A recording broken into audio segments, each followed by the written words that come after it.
আমরা কমিটি বানিয়েছিলাম এবং এই কমিটি গ্রামে গ্রামে ঘুরেছে, মানুষের সাথে কৃষকদের সাথে কথা বলছে, তাদের কি কি মাথায় কৌতূহল চলছে, তাদের কি কি ভাবনা চিন্তা চলছে। কেউ ভাবছে এখান থেকে নদী কেটে গেলে এখানে যদি বন্যা না হয়ে যায়, যেখানে বন্যা হচ্ছে না। তো সেই সমস্ত ইস্যুগুলোকে আমরা দেখছি এবং তার জবাব মানে সেটা যে কারো ক্ষতি হবে না এই ঘাটাল মাস্টার প্ল্যানটা নিয়ে, সেইটা আমাদের কমিটি মেম্বারদেরকে বোঝানো হচ্ছে এবং তারা কাল থেকে আবার মাঠে নামবে এবং যে জিনিসগুলো যেখানে যেখানে আটকাচ্ছে মানুষের সঙ্গে কথা বলে সেই জিনিসগুলো সমাধান করার চেষ্টা করবে। দাদা, বিরোধীরা অভিযোগ করছে 1 ইঞ্চি এখনো জমি অধিগ্রহণ হয়নি এই ঘাটাল মাস্টার প্ল্যান নিয়ে, তাহলে মাস্টার প্ল্যানটা হবে কি করে? বিরোধী মানে কি? বিজেপি। না, সেটা তো মানেটা কি? বিরোধী শব্দের মানেটা কি? বিরোধিতা করবে অবশ্যই। দাদা একটা বিষয়, লোকসভার আগে হচ্ছে ঘাটাল মাস্টারকে হাতিয়ার করা ছিল, তো 26-এর আগে কি মনে হচ্ছে যে হাতিয়ার করার জন্য কি বাজেটে করা? আচ্ছা, তুমি তো রাজনীতি বোঝো। এই ঘাটাল লোকসভা কেন্দ্রে 7টা বিধানসভার মধ্যে 6টা টিএমসি জিতেছে।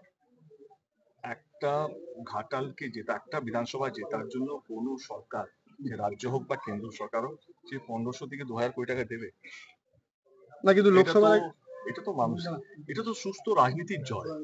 তুমি যদি একটা অন্যভাবে দেখো, এটা কিসের জয় হলো? এটা তো একটা ঘাটাল মানুষের দীর্ঘদিনের লড়াইয়ের জয়। আর একটা হচ্ছে সুস্থ রাজনীতির জয়, যে ভোটের আগে কথা দিয়েছিল এবং সে ভোট জেতার পর কথা রাখছে।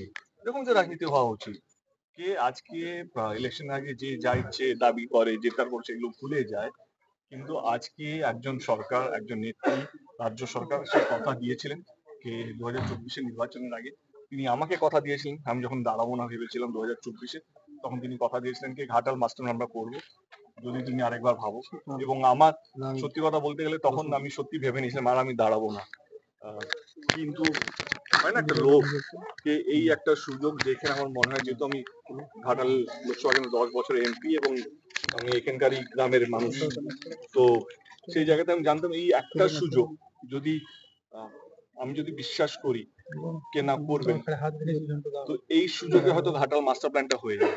এবং আমি সেই দিন বিশ্বাস করেছিলাম দিদিকে, এবং দিদি তার বিশ্বাসের কথাটা আজকে রেখেছেন। শুধু আমাকে কথা দেননি, তিনি ঘাটালে এসছেন, যেখানে যেখানে ওনারা মিটিং করেছেন, যেখানে যেখানে সে ঘাটাল হোক, দাসপুর হোক, পাঁশকুড়া হোক, আরামবাগ হোক, সব জায়গা থেকে মমতা ব্যানার্জি তিনি কথা দিয়েছিলেন এবং অভিষেক বাবু তিনি এসেছিলেন, তিনিও আমার সঙ্গে মিটিং করে তিনিও কথা দিয়েছিলেন। আজকে জেতার 1 বছর এখনো শেষ হয়নি, একটা রাজ্য সরকারের পক্ষে এই সময় দাঁড়িয়ে 1500 কোটি টাকা শুধু একটা প্রজেক্ট, একটা ছোট্ট বিধানসভার জন্য, যেখানে 7টার মধ্যে 6টা সিট ওনার জেতা, এইটা ভোটের রাজনীতি নয়, এটা মানুষকে সুস্থ রাখা রাজনীতি। এবং এই রাজনীতিকে আমি বিশ্বাস করি, বলি যে কথা দিয়ে কথা রাখা। ঘাটালের বিজেপি বিধায়ক বলছেন যে রাজ্য সরকারের একার পক্ষে কোনোভাবেই এই প্রজেক্ট করা সম্ভব নয়, কেন্দ্রকে সাথে নিলে এই প্রজেক্ট হবে না। কেন্দ্রতে কি আছে? বিজেপি আছে। এমএলএ কার? বিজেপি। সে তো নিজের পার্টি গান গাইবেই। দাসপুরে মহা মিছিলের ডাক দিয়েছে নতুন করে চন্দ্রেশ্বরের খাল খনন বিরোধী কমিটি, তারা জমি দিতে নারাজ, সেই একটা মহা মিছিলের ডাক দিয়েছে 2-3 দিনের মধ্যে। কি বলবো? যদি কোনো নন পলিটিক্যাল মুভমেন্ট থাকে আমরা সেটাকে সাধুবাদ জানাবো। এবার তাদের যে কোশ্চেন গুলো রাইজ হবে, তাদের দাবি তাদেরকে এখনো ডাকা হয়নি, তাদের সাথে বসা হয়নি। এবারে আজ থেকে কমিটি ফর্ম হয়েছে, আমার আমি শিওর দিচ্ছি ঘাটাল মাস্টার প্ল্যান অ্যানাউন্স মানে ঘাটাল মাস্টার প্ল্যান এক্সিকিউশন শুরু হয়। আমাদের একটা কমিটি ফর্ম হয়েছে, কমিটির মধ্যে কি কি ডিপিআর হবে, কোথা থেকে রুট হবে, রুট ম্যাপ গুলো রেডি হয়েছে, কি কি কাজ হবে, কোথায় সুয়েজ হবে, কোথায় পাম্পিং স্টেশন হবে, কোথায় খালকে খাল কাটাই হবে বা কোথায় নতুন করে নদী কাটাই হবে। এই প্রসেস গুলোই 6 মাস লেগে গেছে। এবারে আমাদের এক্সিকিউশন কাজ শুরু হবে। সেইখানে প্রত্যেকটা কৃষকদের কাছে যাদের জমিন আছে, তাদের কাছে যোগাযোগ করা, তাদের গ্রামে যাওয়া, তাদের বাড়িতে যাওয়া এবং তাদেরকে বোঝানো কেন আমাদেরকে এই রুটটাকেই নিতে হলো, এবং তাদের যে ভয়টাকে এখান থেকে নদী গেলে যে যেখানে বন্যা হয় না সেখানে বন্যা না হয়ে যায়, তো তাদেরকে বোঝানোকে প্রত্যেক কটা নদীতে আমরা সুয়েজ একটা গেট করছি কি সেটা পুরোপুরি কন্ট্রোলে থাকবে ইরিগেশন ডিপার্টমেন্টে।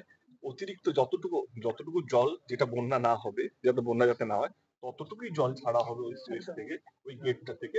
আদারওয়াইজ আমার মনে হয় কি দেখো এখনো অব্দি মানুষের কাছে আমরা পৌঁছই, কারণ ইটস এ হিউজ প্রজেক্ট, এটা আমাদেরকে সবাইকে বুঝতে হবে। এই প্রজেক্টটাকে রেডি করতে গেলে আমাদের সবাইকে, আমাদের টিমকে যারা কমিটির মধ্যে, তাদেরকে পড়াশোনা করাতে হচ্ছে, তাদেরকে শেখাতে হচ্ছে যে আমরা কিভাবে প্রেজেন্টেশন রাখবো, কিভাবে মানুষকে বোঝাবো। মানুষের 1000টা প্রশ্ন থাকতে পারে, কিন্তু আমাদের 5000টা উত্তর নিয়ে যেতে হবে তাদের কাছে। এই 5000টা উত্তর কি কি হতে পারে, কি কি অ্যাঙ্গেল দিয়ে আমাদের কাছে প্রশ্ন আসতে পারে, সেগুলোর জন্য একটা প্রিপারেশন টাইম লাগে। আমার মনে হয় কি আজকের দিন অবধি সেই প্রিপারেশন টাইমটা আমরা নিয়েছি। কাল থেকে আমাদের যে কমিটি বা সাব কমিটি আছে, যেটাকে সুফল চন্দ্রকোনা বলে পূর্ব মেদিনীপুর অব্দি, তারা কাল থেকে মানুষের সঙ্গে যোগাযোগ শুরু করবেন, এবং যে মানুষগুলো কি কি, যেটা তুমি বললেন আন্দোলনে নেমেছে, আমরাও তাদের সঙ্গে যোগাযোগ করবো যে তাদের মাথায় কি চলছে, তারা কি ভাবনা চিন্তা করছেন, তাদের কি কি ভয় যে এইটা হলে এইটা হবে, সেই সমস্ত জব নিয়ে আমরা তাদের কাছে পৌঁছবো। দাদা বিরোধীরা